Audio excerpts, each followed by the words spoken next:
moan about the weather here in the UK. It's actually one of the first things that us Brits like to talk about. We complain if it's too hot, we complain if it's too cold, and then there's the rain.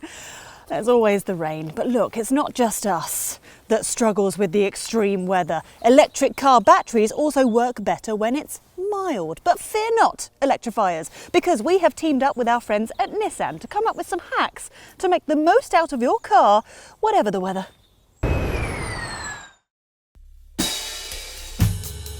You will know how your heating bill goes up in winter because you have to use energy to make your home warm. Well, you'll also need energy to keep your car battery comfortable. And if you use the power in the battery to do that, it will mean you have less battery charge to drive around, so you will see less range. Which is why you need to get to grips with something called preconditioning to get both you and the battery to a comfortable temperature. Let's start with the battery. Now, I know you can't really see it, but the battery is the most important part of an electric car. And just like us humans, battery packs do their best work when they are warm and cosy. Not too hot, not too cold, and not stood outside in a cold car park while everyone else is inside by the heater having hot drinks. Oh, that's better. Now, the best way to make sure that your car battery is in the best operational temperature is doing something called preconditioning. Now, this is essentially where you can warm up the cabin and the battery while it's plugged into the mains at home. Now, it's all very different depending on the car that you're driving, but for the Nissan Ariya, I can do it via the Nissan Connect app. So all I've got to do is set my departure time in the app, and then it'll be ready to go for when I leave. So if I set it for 7 in the morning, that's a bit early, isn't it? Set it for 9, there we go. And then I put in the time, and then the car will be nice and toasty and warm the moment that I open the door. But the thing is, crucially, the best bit is that it's warmed up the battery. So it's all ready to go before you've even hit start. With the cabin being at the perfect Goldilocks temperature before you actually set off, means that you're not using the battery to do any of the heating or the cooling. So, saving energy on the heating or the cooling while you're being plugged into the mains means that you've got more energy to power the wheels. Simple.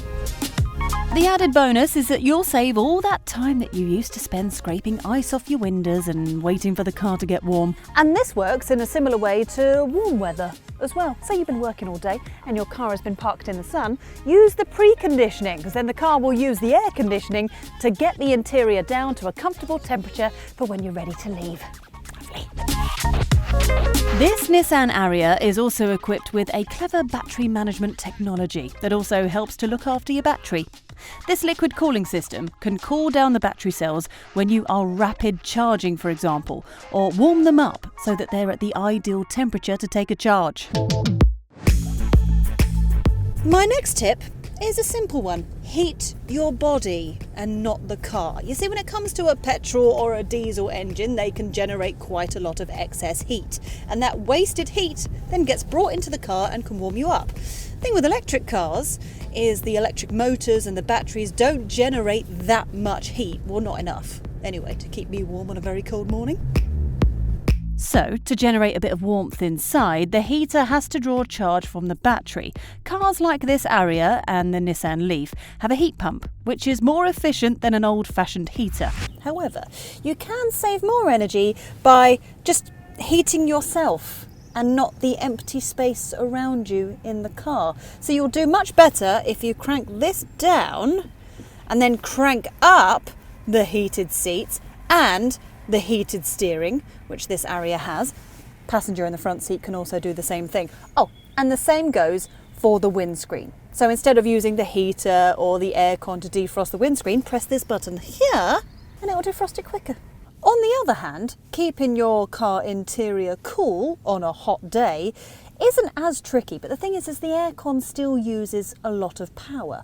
So try not to turn the temperature down so low that you're having to wear a winter coat in the middle of July. And maybe shut the blinds on the sunroof and try and park the car in the shade and try and figure out where the shade will be when you eventually come back to your car, because apparently the sun moves.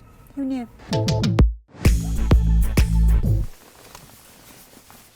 you remember the days when we all had to carry a little cloth so that we could wipe a smeary mark through the condensation so that we could see out of the window on cold and wet days? Well, with modern aircon and heated windscreens, it's safer and easier. But of course, these things take energy. So here is a little tip on how to keep your car fog-free.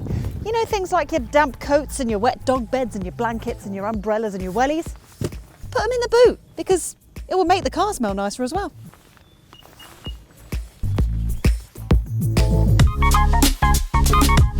So while this area can go from 20 to 80% in about 40 minutes at a suitable charger, it actually makes things faster if you stop less to charge. I mean, it makes more sense as well, especially if you've got kids in the back or it's really hot or really cold outside. You might find that taking things a little slower and mastering the driving modes might mean that you can stop to charge less frequently. Like most electric cars, this area has a normal mode for everyday driving, sport for when you want the car to feel more responsive, and a snow setting for when it's really slippery. Oh, by the way, if you want to see that in action, have a little look at our video of this car on a ski slope. So cool. But it's this button here that is the most interesting. So that puts it into eco mode. So that engages the most economical settings for the motors and the ventilation system. So you can go longer between charges. And let me tell you now, as soon as you put it into eco mode, you will notice the difference in your range. Oh, and keep an eye on the charge meter while you're driving as well, because teaching yourself to drive more efficiently may save you time and energy.